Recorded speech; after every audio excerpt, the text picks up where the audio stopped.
Halo everyone, perkenalkan nama saya Hasti Audrey Margaret Putar-Putar dari Pendidikan Akuntansi kelas B Stambo 2020.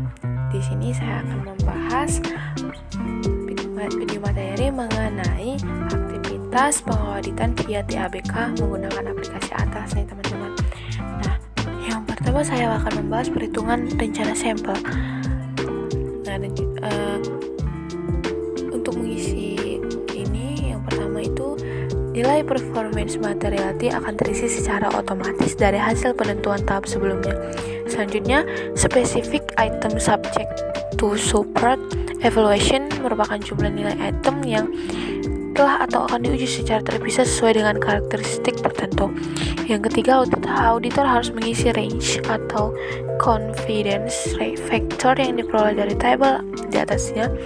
Penentuan nilai confidence factor ini mengacu kepada risiko yang telah dinilai untuk setiap akun yang dapat dilihat dari tanda warna kuning sebagai nilai acuannya. Yang selanjutnya, nilai sample size akan dihitung secara otomatis berdasarkan formula pada informasi pada kotak di bawah table range atau confidence factor. Selanjutnya, jika sebelumnya auditor telah menetapkan nilai spesifik materiality pada akun tertentu, maka auditor harus memilih akun tersebut secara drop down pada kolom akun-akun yang mempertimbangkan spesifik materiality dengan nama akun yang sama dengan nama akun yang ada dijual di lead schedule pada bagian atas. Apabila nama akun yang terpilih berbeda dengan nama akun pada lead schedule tersebut, rumus perhitungan jumlah sampel pada atas ini mengacu pada salah satu rumus yang dihitung dari ISA Guidance. Ada formula sesuai dengan ISA Guidance formula 2. Ada catatan sedikit perlu menjadi perhatian bahwa rumus sampel di atas akan menghasilkan jumlah transaksi atau items dalam bentuk satuan dan bukan nilai moneter. Sehingga apabila rumus tersebut diterapkan, maka untuk akun-akun seperti pada laporan posisi keuangan atau neraca yang terdiri dari beberapa daftar rincian, terkadang jumlah item yang dihasilkan oleh rumus sampel akan lebih banyak daripada daftar rincian yang ada. Selanjutnya itu ada worksheet trial balance atau kertas kerja. Langkah-langkah cara pengisiannya itu yang pertama, dalam kertas kerja ini auditor harus melakukan pengisian melalui pilihan drop down terkait laba atau rugi tahun berjalan berdasarkan nama akun yang relevan.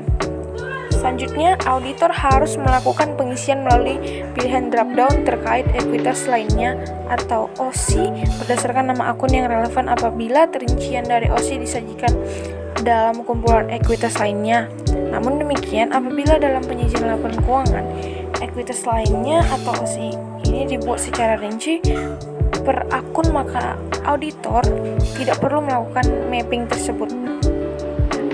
Selanjutnya, angka WTB atau worksheet trial balance ini setiap akun terisi secara otomatis dari input saldo awal serta input change atau page.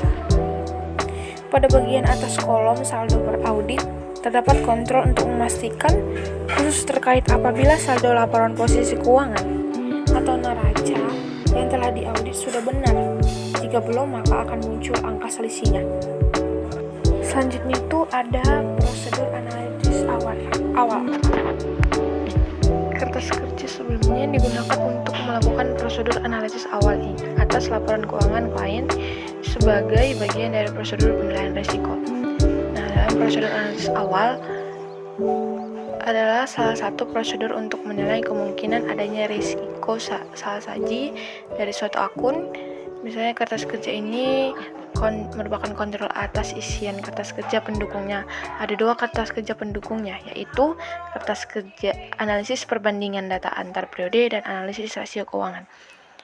Nah, cara pengisian analisis perbandingan data antar periode itu yang pertama, auditor memilih tahun atau buku pada kolom hijau sehingga secara otomatis angka pada posisi laporan keuangan, laporan laba rugi yang akan dianalisis menjadi terisi.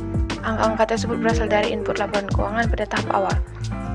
Yang kedua, pada kolom rata-rata atau industri, auditor memasukkan rata-rata presentasi industri atau sejenisnya. Yang ketiga, selanjutnya auditor menganalisis perbandingan tersebut yang selanjutnya dituangkan secara manual pada kolom keterangan mengenai perubahan. Selanjutnya, pada akhir kertas kerja terdapat kata kesimpulan yang harus menggunakan pilihan drop down. Selanjutnya, menganalisis rasio keuangan. Cara pengisiannya, Yang pertama, auditor harus mengisi nilai rasio-rasio keuangan secara manual. Auditor dapat mempertimbangkan menggunakan rumus dalam menghitung rasio keuangan telah disiapkan pada bagian samping kertas kerja ini. Pada awal kertas kerja ini terdapat kotak simpulan yang harus menggunakan pilihan drop down. Selanjutnya itu ada alokasi jam jasa. Yang pertama, rencana jadwal pelaksanaan perikatan audit yang telah disepakati. Pada bagian ini, auditor memasukkan data secara manual. Ada yang pertama, mengisi tanggal mulai dan berakhir pelaksanaan perikatan, format tanggal itu tanggal, bulan, dan tahun. Yang selanjutnya, jam mulai bekerja, lama istirahat, dan jam pulang kerja. Formatnya 24 jam. Yang ketiga, jumlah hari libur baik Sabtu atau Minggu maupun libur lainnya. Dan jam kerja efektif per hari diisi secara manual berdasarkan hasil perhitungan jam kerja efektif per hari dari poin 1B.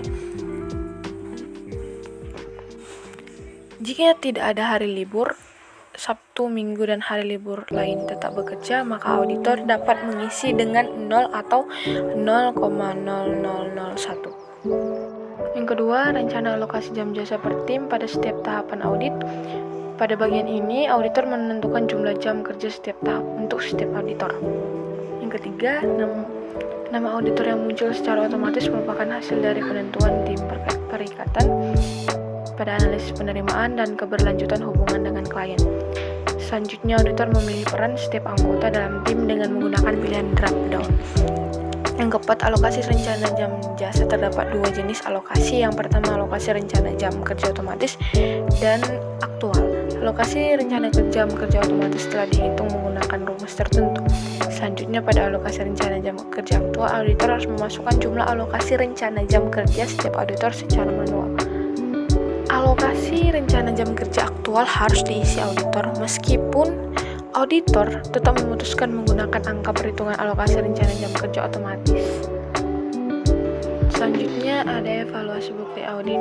Cara pengisiannya, yang pertama, untuk kolom bukti audit yang dikumpulkan telah cukup dan tepat atau termasuk adanya pembatasan lingkup.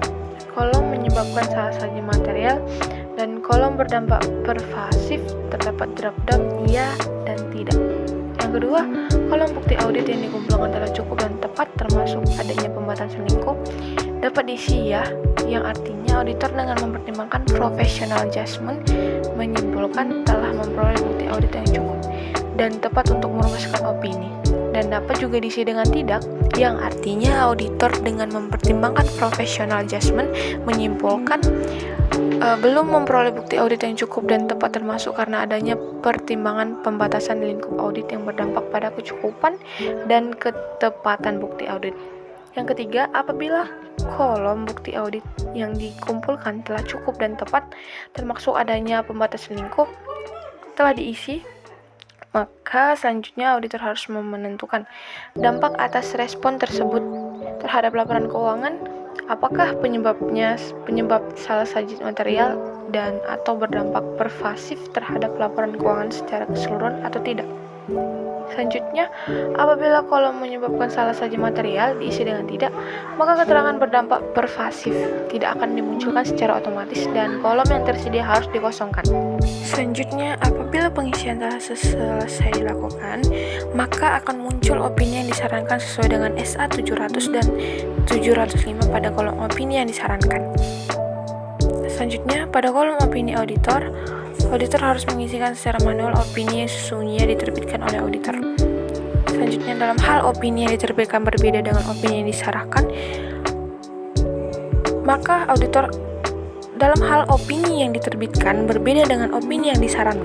maka auditor harus memberikan penjelasan atau justifikasi atas perbedaan tersebut pada kolom jika opini berbeda, mohon dijelaskan secara manual. 9. Setelah auditor selesai mengisi kertas kerja ini, maka auditor harus mengisikan kolom simpulan pada bagian paling bawah dengan memilih drop down yang tersedia sehingga status KPP menjadi komplit. Selanjutnya, apabila pada kolom simpulan auditor memilih drop down evaluasi bukti memadai, maka akan muncul kolom jelaskan.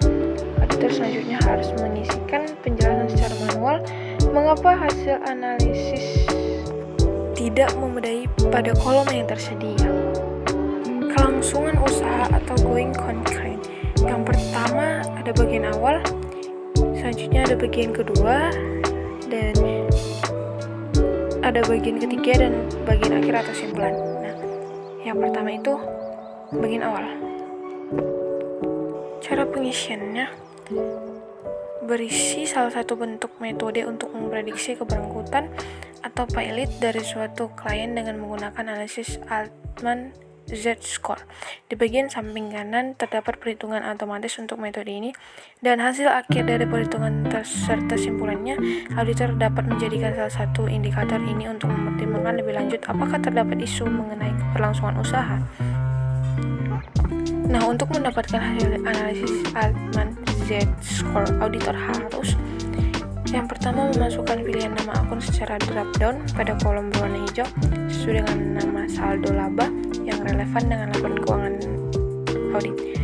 Yang selanjutnya memasukkan pilihan nama akun secara drop down pada kolom berwarna hijau sesuai dengan nama modal pemegang saham yang relevan dengan laporan keuangan audit.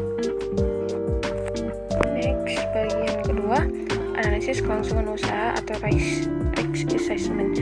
Terdapat daftar faktor-faktor yang menjadi pertimbangan dalam prosedur audit untuk menilai keberlangsungan usaha.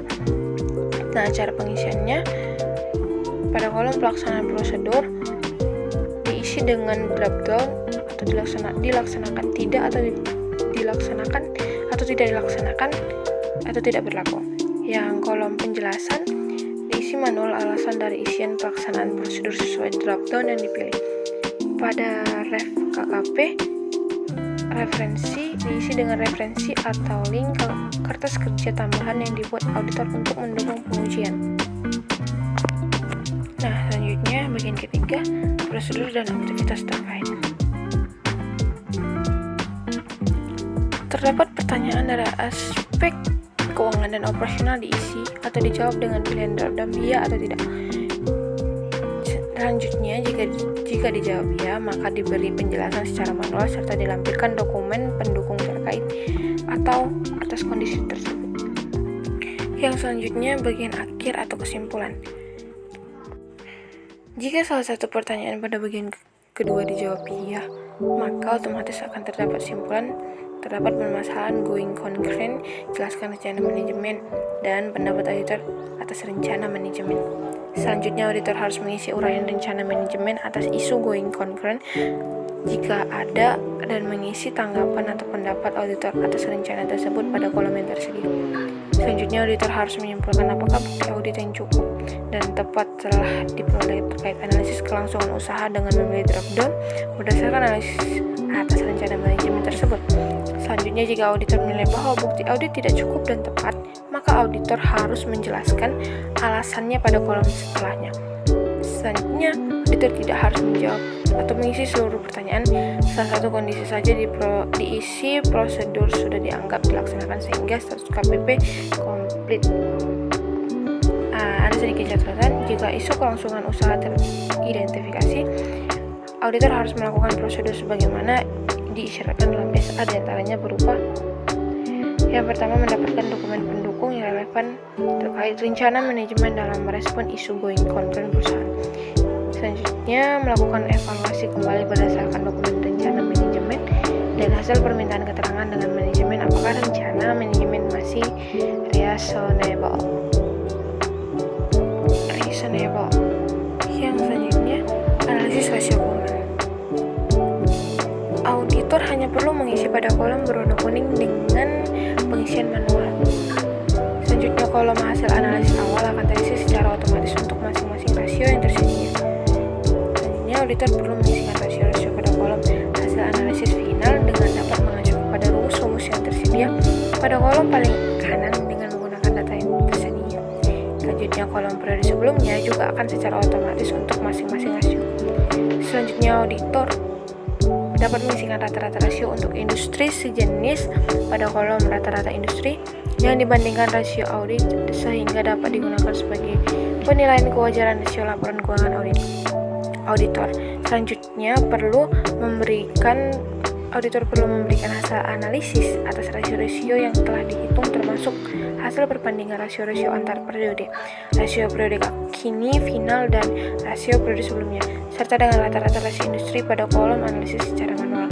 Selanjutnya, sebagai tahap akhir, auditor harus mengisi kesimpulan yang diperoleh atas hasil analisis pada kolom kesimpulan dengan memilih drop-down yang tersedia sehingga status KKP menjadi komplit. Selanjutnya, apabila pada kolom kesimpulan auditor memilih drop-down prosedur analisis final tidak memadai, maka akan muncul kolom jelaskan. Maka auditor harus mengisikan penjelasan mengapa hasil analisis tidak memadai pada kolom yang tersedia secara manual. Demikianlah video yang dapat saya buat. Jika banyak salah kata, saya mohon maaf. Dan semoga video ini bisa menjadi referensi dan menjadi edukasi bagi yang menonton. Sekian saya ucapkan. Terima kasih.